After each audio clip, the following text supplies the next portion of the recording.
What's up, everybody? It's your boy, Brandon Portillo. Thank you for tuning in to this episode of Driven by Growth. In this episode, we're going to talk about collaboration over competition. Another way to look at it is scarcity mindset versus growth mindset. So I'm going to share a story with you guys, right? This is a true story. My wife and I, we now own, right? We have a business and we have a juice bar. So we provide organic juices, smoothies, bonus shots, acai bowls, all that good stuff. And before we started the business, we followed, and we still do, this juice bar. We were inspired by them.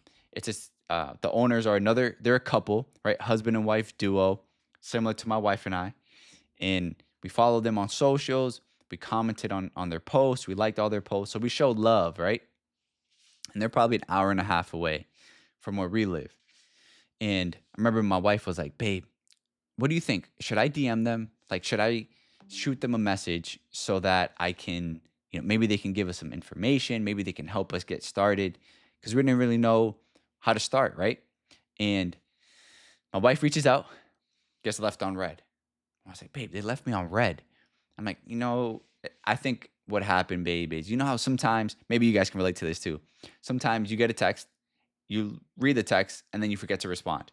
So I'm like, babe, I think that's probably what happened because I don't think they would do that. They seem pretty chill. So my wife's like, okay, I'm gonna follow up. So my wife sends another DM on Instagram. That one gets left on red. So now it's like, oh, okay. Well, maybe they just don't want to respond, or maybe they're right. Still giving benefit of the doubt. Maybe they're just busy. We have a friend who's also a friend of the juice bar owner, and we told the friend the situation, and our friend was like, oh, that's so interesting. I'm actually going to see her next week at this party, so I'm going to talk to her then. I'm sure they would love to help you guys out. I'm sure they would love to share some information, right? So our friend goes to the party and sees the juice bar owners. And do you know what happened? Our friend got the cold shoulder. Can y'all believe that? They're friends, they're cool, see each other at a party, and she gets no love. So then the next day, our friend was like, do you know what happened last night? Like, nah, what happened? Like, fill us in. How'd it go? And she said, so I saw so and so, the juice bar owner, and she turned her back on me. Like, I waved, she didn't say hi. It's like, oh, wow. Like, why do you think that happened? She said, I'm gonna be honest, I think this is why. And she said, I think it's because she knows I'm really good friends with you guys. You guys want to start a juice bar. She owns a juice bar. So she sees you guys as competition or as the enemy. And by association, I'm now competition or the enemy. I said, sheesh, that's in my opinion, that's a terrible mindset to have. And a label for that type of mindset or behavior is called a scarcity mindset. A scarcity mindset is when you think if this person wins, it means I lose. Or for me to win, this person needs to lose. Now in sports, that's legit, right? You're playing basketball, one team has to win, other team has to lose. But in business, you can make money and this other person or business can also make money. I really like this quote from Nick Cannon. He says, someone else's success isn't your loss. It's proof that winning is possible. Facts. I think those are powerful words and very truthful words. So after that experience with the juice bar, I remember my wife and I were on the couch and we were both on the same page regarding like, we never want to be like that. That we don't want to withhold information or we don't want to be able to help someone and not do it based on the false perspective or thought that if we help them, that means we're losing, right? If they win, then that means we're losing. Okay, so 3 practicals, right? Because I think we often hear about scarcity mindset, growth mindset. Another way to put it is poverty mindset or wealth mindset, right? You guys might have heard this. But I want to share 3 things of what a scarcity mindset looks like practically. All right, number 1, withholding information. I know I can help this person, or I know I have information that can benefit this person, but I'm not going to share it because I feel like if I share it, then that means I'm going to get less of the pie, right? Less slices of the pie. So number 1 is withholding information. Number 2 is being jealous when you see someone else winning. Being jealous when you see someone else winning. Now we live in, a day and age of social media, and if you scroll on social and you see someone doing what you aspire to do, and instead of feeling inspiration, you feel jealousy or envy, that's a scarcity mindset. Because we'll go back to Nick Cannon's quote: someone else's success isn't your loss. In fact, it's evidence that you can win too. And so if you feel jealous or jealousy when you see someone doing what you want to do, instead of feeling inspired and motivated, because if they're doing it, that means I also can do it too. All right. Third thing, another practical for what a scarcity mindset looks like is thinking that they might steal my idea. They might steal my idea. I'll give you an example. So I'm having a conversation with one of my mentees, 23, 24, and he has a lot of vision, a lot of things that he wants to accomplish in his life. Phenomenal. And he's great. He's a great young man, and I'm blessed to be able to mentor him, right? But I'm like, hey, what are these entrepreneur endeavors that you want to pursue? Because he's been telling me for a while he wants to be an entrepreneur, he wants to do this, he wants to do that, but never gave me any practicals. So I'm like, all right, bro, like let's break it down. What is it you want to do? And he was kind of hesitant to share what he wants to do. And I'm like, bro, why? Like, why does it feel like you're withholding info? And he said, well, bro, I know, like, I just don't want someone to steal my idea. And I was like, wait, so you don't want me to steal your idea? And I kind of just started like chuckling a little bit, laughing a little bit. I'm like, bro, number one, I'm sure your idea isn't like a super original idea, right? Like, I'm sure there's many other people that want to do what you do or are doing what you're doing. And I'm sure I've heard about it. He's like, yeah, but I know, like, he's like, you know how people are, they steal your idea. So, anyways, he shared the information. He shared what it is that he wants to do. And funny enough, it's along the space of what I'm currently doing, right? He wants to have a juice bar, health related things. And that's phenomenal. But I'm laughing because I'm like, bro, if you didn't share that with me, how would I be able to add value to you and help you? I wouldn't, because I wouldn't know what it is that your goals are. So now I'm actually able to connect him with people to help him get close to his goal. Now, I know what some of you guys might be thinking. Well, I've shared ideas before and they got stolen. Or like, I've told so and so my idea and then they told so and so is a hater and I don't want that negative energy, right? I'm Latino, I'm Puerto Rican, I've heard this, right? And I'm Boricua, so the Puerto Ricans will say, "Yo no quiero ser bochinche," right? Like that gossip of like, "Oh, Brandon thinks he's gonna start this and that." Whatever. I get it.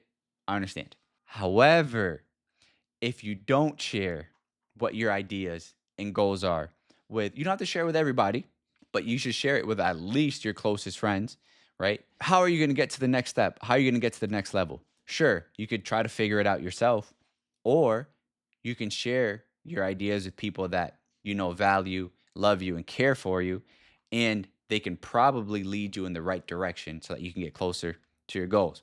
Okay. All right. Last thing. We talked about scarcity mindset. Now I want to talk about the growth mindset. A growth mindset is essentially everybody can eat, right? Yeah, you guys might have heard that before. Everyone can eat, meaning I can win and you can win. There's no limited supply, right? There's not a limited amount of resources or a limited amount of food on the table. Guys, literally, the government prints money. Literally, they print money. So if you're thinking, I can't share this idea with someone else regarding my business because that means I'm going to have less revenue from my business, it's a foolish way to think, in my perspective. I think you're limiting yourself from opportunity. Okay, there's a principle to universal law, right? It's in the Bible. You hear many gurus talk about this, right? Napoleon Hill talked about this in the 1930s.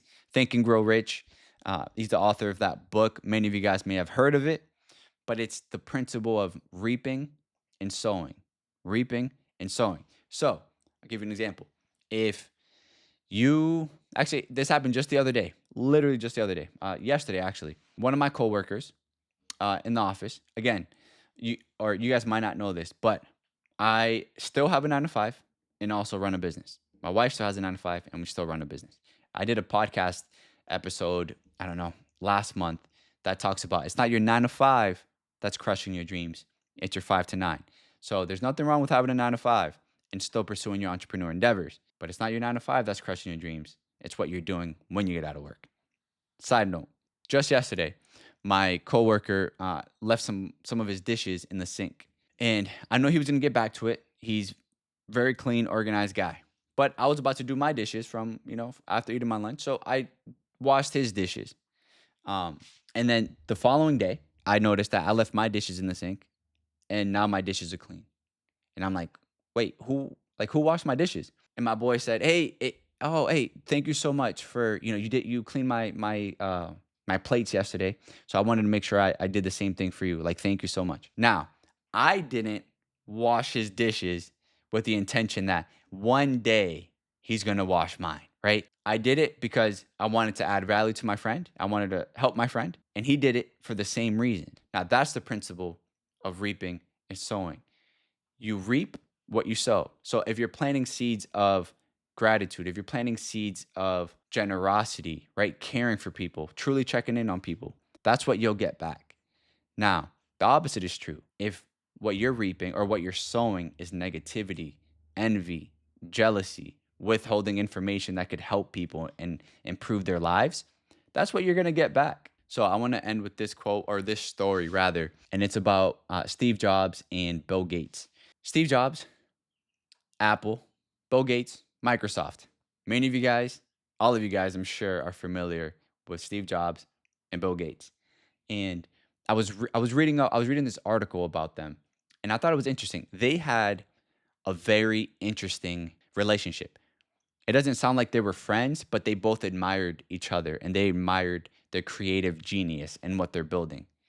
And years ago, when Apple was not doing very well, Bill Gates and Microsoft invested, I think it was $150 million into Apple. And when Bill Gates was asked, why did you invest this amount of money in Apple? And what he said was, I see the value. Essentially, what he said was, I like what they're doing. I see the value in that they're adding. And so I wanted to be a part of that. Now, another reason why he did that was because he didn't want Microsoft to be seen as a monopoly and he didn't want Apple to go out of business. But it was a twofold, right? He wanted to help Apple, but it also benefited him in terms of business. Why do I share that story? Is because if Steve Jobs and Bill Gates can collaborate, I think many of us with small businesses can also collaborate, right? Collaboration over competition.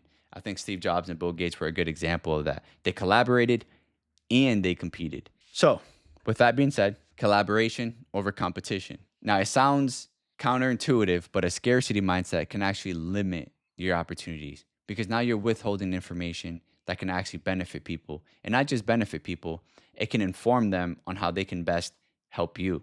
A growth mindset is essential if you want to exceed in life, right? Reaping what you sow. If you sow seeds of generosity, seeds of care, right? Actually checking in and caring for people, I believe you'll receive that back. It's not a either or, it's a both and. You can win and so can someone else. All right, with that being said, guys, this is Driven by Growth podcast. Thank you guys for tuning in. If you enjoyed this episode, please like, subscribe.